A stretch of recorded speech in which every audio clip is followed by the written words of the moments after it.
Now what do we understand by colligative properties?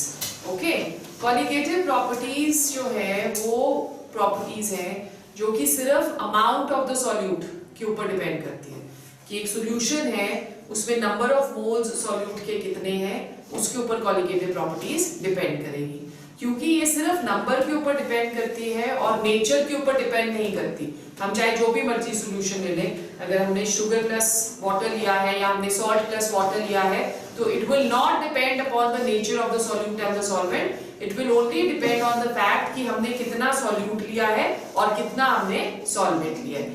इसीलिए हम इसको एक और नाम देते हैं, they are also known as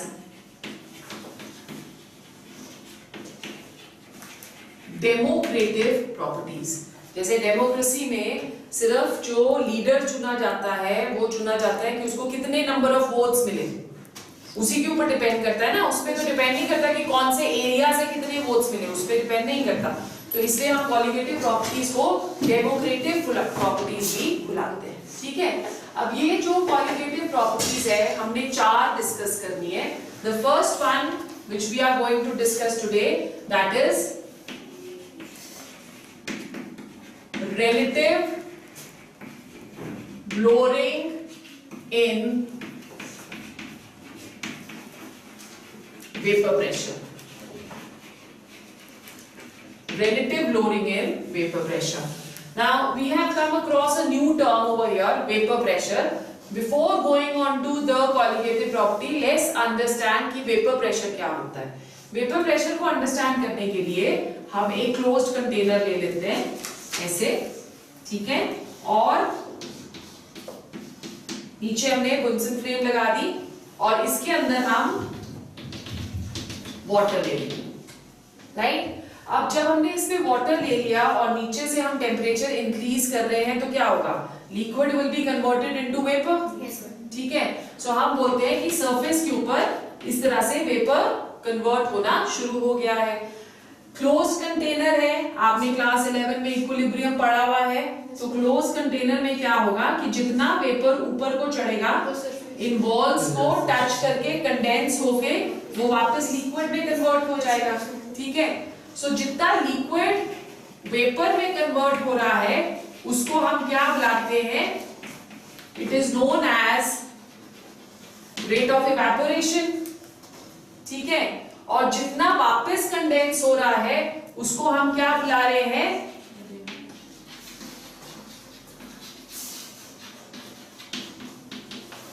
rate of condensation. ठीक है, now at equilibrium we know that rate of forward reaction is equal to rate of backward reaction, right?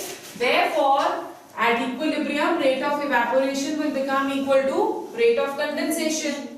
Okay, equilibrium पे जितना यहाँ पे वेपर रह जाता है वो एक प्रेशर क्रिएट करता है, उसको हम क्या बुलाते हैं, that is known as vapor pressure। तो कैसे डिफाइन करेंगे वेपर प्रेशर को हम, it is the pressure exerted by the vapors of a liquid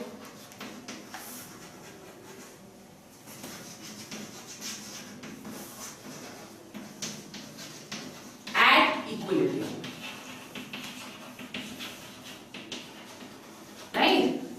Pressure exerted by the vapors of a liquid at equilibrium, उसे हम क्या बुलाते हैं, that is known as vapor pressure। Okay, अब ये जो vapor pressure है कितना बनेगा या वेपर्स कितने बनते हैं, वेपर प्रेशर ऑब्वियसली कितना होगा, जितने ज्यादा वेपर्स होंगे उतना ज्यादा वेपर प्रेशर होगा, isn't it? So vapour pressure जो है या अमाउंट ऑफ वेपर फॉर्म किन फैक्टर्स के ऊपर डिपेंड करता है। Number 1, it will depend upon the nature of solvent, right, it is going to depend upon nature of solvent. मतलब कि अगर जो सॉल्वेंट है उसमें फोर्सेस ऑफ अट्रैक्शन ज्यादा है तो तब वेपर कम बनेगा, Okay, if the forces of attraction are more, less vapor will be formed and hence vapor pressure is also going to be less. For example, अगर हम लोग water ले रहे हैं और हम alcohol ले रहे हैं, water में forces of attraction ज्यादा होते हैं, तो water जो है कम vapors बनाएगा and hence come vapor pressure exert करेगा. Alcohol जो होता है उसपे forces of attraction कम होते हैं, इसलिए वो ज्यादा वेपर बनाएगा और ज्यादा वेपर प्रेशर एक्सर्ट करेगा. सेकेंड, ये डिपेंड करता है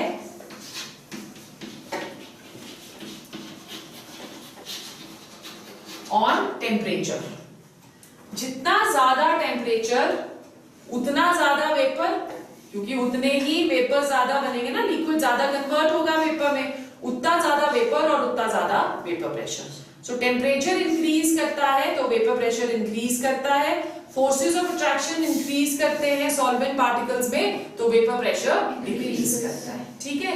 now let's go on to the colligative property, relative lowering in vapour pressure. जो कॉलिगेटिव प्रॉपर्टीज हम सारी डिस्कस करेंगे उसमें एक चीज आपने याद रखना है कि जो हम सॉल्यूट, क्योंकि हम कौन से इसमें, अब इसमें जो हम लोग सॉल्यूशंस ले रहे हैं वो ले रहे हैं solid in liquid. Liquid solutions हमने कल करी थी जिसमें हमने रियोल्स लॉ किया था. अब ये जो सारी क्वालिटेटिव प्रॉपर्टीज है इस पे हम डिस्कस करेंगे solid in liquid. Right. So जो सॉल्यूट इस पे होगा that is going to be a solid, number one, and secondly it is going to be non volatile. Non volatile means which will not evaporate. ये दो चीजें हम colligative properties जब पढ़ेंगे तो ये दो चीजें हमने सॉल्यूट के बारे में याद रखनी है कि it is going to be solid in liquid का सॉल्यूशन और नॉन वॉलेटाइल सॉल्यूट, वो सॉल्यूट जो कि वेपराइज नहीं होता है उसको हम यहाँ पे कंसिडर करेंगे. Okay. So we have relative lowering in vapour pressure. In this case according to Raoult's law, let's say we have two components, A is the solvent और B जो है that is the solute. ठीक है. According to Reol's law, जो solvent pressure exert करेगा that is going to be A, PA, और जो solute pressure exert करेगा that is PP. But we are saying that the solute is non-volatile, वो vapor form में जा रहा ही नहीं. अगर वो vapor form में नहीं जाता है तो वो vapor pressure भी exert नहीं करेगा. ठीक है. So अब जो solution का वेपर प्रेशर होगा वो किस पे डिपेंड करेगा? It will only depend upon PA, only on the solvent. Solute के ऊपर तो करेगा नहीं. और रियोल्स लॉ के अकॉर्डिंगली PA क्या होता है? PA not into XA. ठीक है. सो PS भी यहाँ पे क्या होगा? PA not into XA. Here PS is the vapour pressure of the solution and we are saying कि vapor pressure of the solution will only depend upon the vapor pressure of the solvent. तो उसी को हमने यहाँ पे रख दिया. ठीक है. क्योंकि PV तो 0 है. राइट. अब PS ये आ गया. Let's get the like terms together. तो क्या आ जाएगा? PS upon PA naught that is equal to XA. ठीक है. Subtracting both sides by 1. ये डेरिवेशन भी आपको आ सकती है. Subtracting both sides by 1, we will get 1 minus PS upon PA naught को हम सिर्फ P naught ले लेते हैं, which is understood to be the vapor pressure of the pure solvent. ठीक है. 1 minus PS upon P naught that is equal to 1 minus XA. ठीक है. इसका LCM आ गया P naught. P naught minus PS that is equal to 1 minus XA is equal to what? XB that is equal to XB. ठीक है. अब यहाँ पे आप दो टर्म्स देख रहे हो. एक आप ले रहे हो numerator P naught minus PS. तो जो numerator P naught minus PS है इसको हम लोग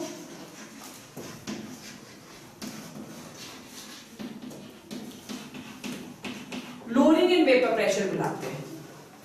right. So lowering in vapour pressure जो है that is not a colligative property.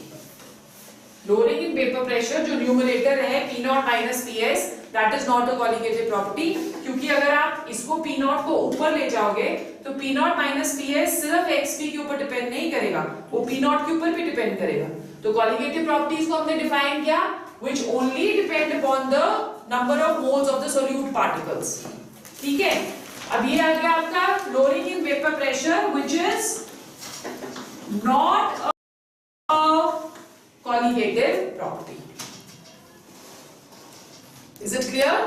फिर उसके बाद ये जो पूरा हमारे पास टर्म आता है P naught minus P S upon P not, ये जो पूरा टर्म आ रहा है इसे हम क्या बुलाते हैं? दिस इज नोन एज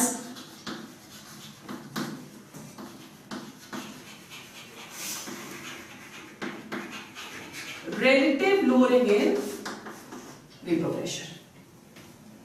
ठीक है, so relative lowering in vapor pressure P naught minus Ps upon P naught, that is going to depend upon Xp, therefore it is a colligative property। Question इसमें से ऐसे आ सकता है, show how relative lowering in vapor pressure is a colligative property। तो in that case फिर आपको ये पूरा डिराइव करना है और फिर स्टेटमेंट डालना है कि P naught minus Ps upon P naught, क्योंकि mole fraction of the solute के ऊपर डिपेंड कर रहा है, that is why it is a colligative property. अब एप्लीकेशन इसकी क्या है? अगर हम इसकी एप्लीकेशन देखें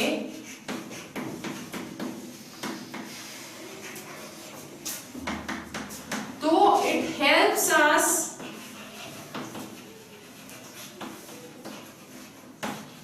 to calculate the molar masses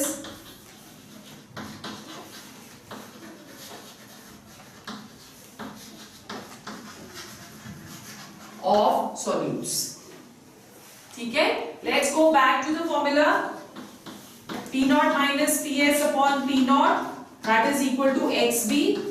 we know that Xb is equal to number of moles of B upon number of moles of A plus number of moles of B, है ना। अब हम ये बोलते हैं कि जो सॉल्यूशन हम यहाँ पे ले रहे हैं that is a you can say very dilute solution. तो अगर हम डाइल्यूट सॉल्यूशन लेते हैं, amount of solute is going to be less.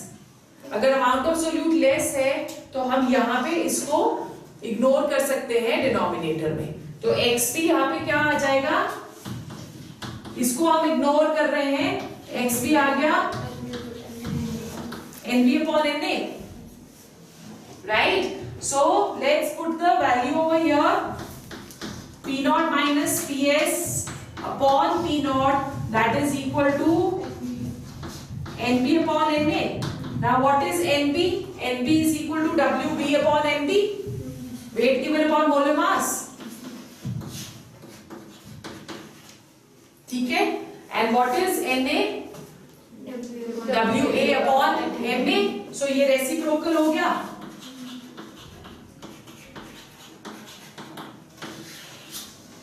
so we can calculate the molar mass of the solute। अब इसमें से हमें क्वेश्चन आता है, so I will discuss one with you and one you will do yourself। okay, question जो है हमारा that is vapor pressure of water at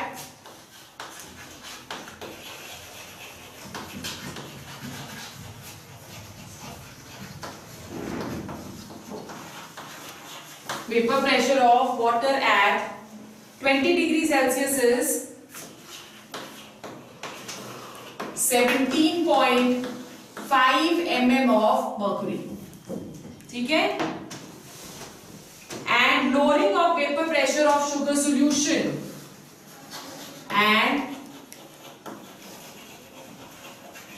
lowering of vapor pressure of sugar solution is 0.061।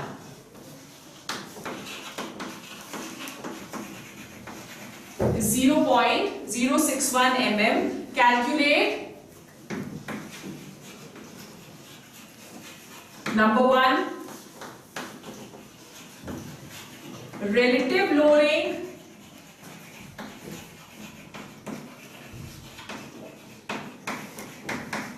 relative lowering in vapor pressure. Okay. Number 2, vapor pressure of the solution.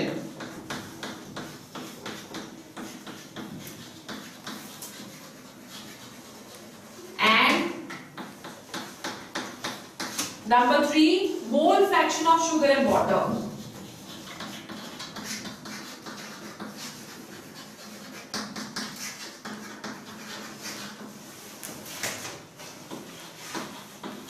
This is our question. So let's read the question. Vapor pressure of water at 20 degrees 17.5 mm. ठीक है? And the lowering of vapor pressure of sugar solution is 0.061. तो हमें क्या क्या इसमें दिया है, इन्होंने हमें P नॉट दिया है which is equal to 17.5, इन्होंने हमें P नॉट माइनस PS भी दिया है which is 0.061. ये दो चीजें दी है. फर्स्ट आपने क्या relative lowering in vapour pressure calculate करना है, तो relative lowering in vapour pressure क्या आ जाएगा, P naught minus PS upon P not. ठीक है. सो P नॉट माइनस PS हमें कितना दिया है 0.061 और P नॉट हमें कितना दिया है 17.5, राइट. इसे जब हम कैलकुलेट करते हैं तो दिस कम्स टू 0.00348. ठीक है. सो हमने फर्स्ट पार्ट इसका सॉल्व कर दिया. We have to calculate the relative lowering in vapour pressure. Second part is vapor pressure of the solution. P naught minus PS हमें दे रखा है कितना 0.061. ठीक है. P नॉट भी हमें दे रखा है 17.5 minus PS that is equal to 0.061. ठीक है. और 0.061 को हम इस साइड लाएंगे,